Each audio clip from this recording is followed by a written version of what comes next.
baby. Oh yes.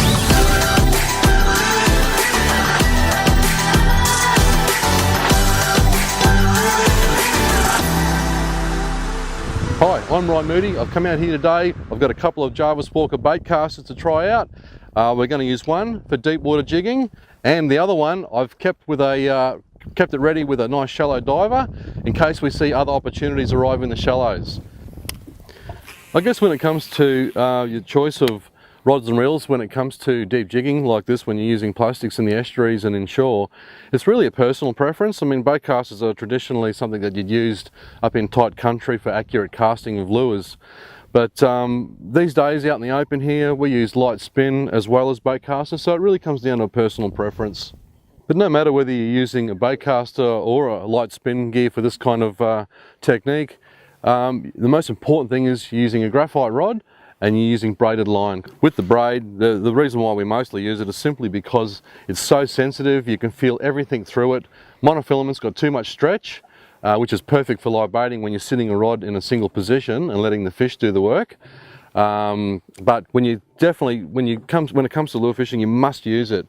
You just feel everything through the line. You can feel a fish following you sometimes, just nipping at it, so you know that you've got something interested. So it's just a matter of keeping that retrieve nice and slow, keep that fish interested, and you'll probably get a bite from him at the end. So yeah, definitely braided for lure fishing, and you want it. I wasn't ready for that one. This particular outfit is the Rovex Specialist bait caster, coupled up with the Rovex Oberon bait casting reel. We've spilled it up with 20-pound D8 braid, and I'm using a 60-pound Rovex leader on the mono leader on the end. On the days when they're really hungry, you get more bites and you catch more fish. You catch nearly every fish, and on the days when they're finicky, the bites you do work hard for, you quite often miss. So it goes to show you what kind of mood they can be in at times. Had a nip. Oh no! Come on. Oh, man. When fish such as barramundi are hanging low and they're not really feeding, it's always important to keep your lures close to the fish when they're in that mood, because they're not actually going to the feeding areas deliberately looking for food. So it's more or less you're getting reaction bites and teasing the fish into biting. That's why quite often you'll get quite a few nips in this situation when they're like this. When it comes to big barramundi and small barramundi, I think the big ones get a little bit wise as they grow up, and they do have these periods where things like sharks hang around. They don't like to interact with them. They hug the bottom, they go off the chew, because they know if they get up high in the water or struggle or carry on, there's going to be an incident, so to speak. But little barramundi are quite often different. You'll always find them in the shallows willing to feed, especially during periods when the big ones don't, down in the deeper water. So as barramundi grow, they do change in their habits, and I guess it's just like anything, you just get a little bit wiser as you grow older. Now we've just noticed a little bit of surface activity in the shallows, so I've changed over to my second outfit now, which is a Quantum S3 bait casting reel, coupled up with the Quantum Smoke inshore bait caster. I'm using a shallow diver. I'm going to stick it in these areas now where I can see a bit of bait fish moving, because there were a few little barras in there chasing them around.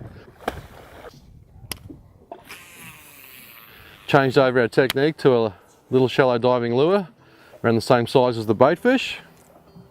See if we can entice a bite. Oh yeah, baby. Well, it took a little while, but eventually got one to feed. Got to try and mimic the bait fish.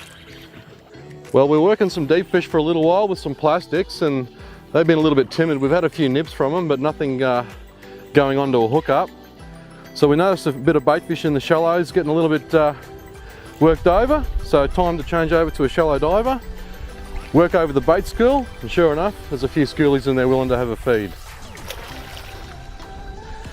So once again, there's a lesson in being able to adapt to what's going on around you. The deep fish are a little bit quiet and non-responsive, but we've noticed a bit of a feeding session going on in the shallows with the smaller fish. So we simply changed over our lures, changed our tactics, and came up trumps. So observation is a big thing when you're out estuary fishing.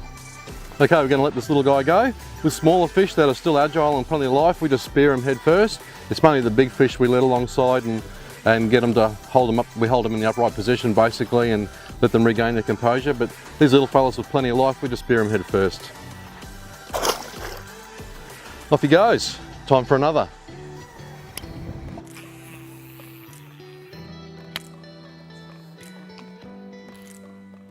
There's one there, look.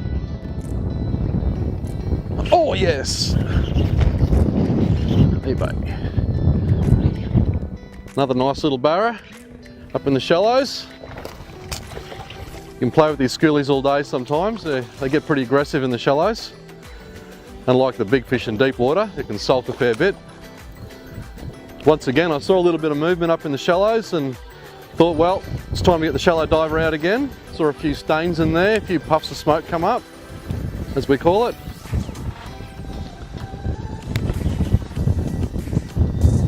Just a nice slow retrieve in the dirty water and up she comes. Takes the lure.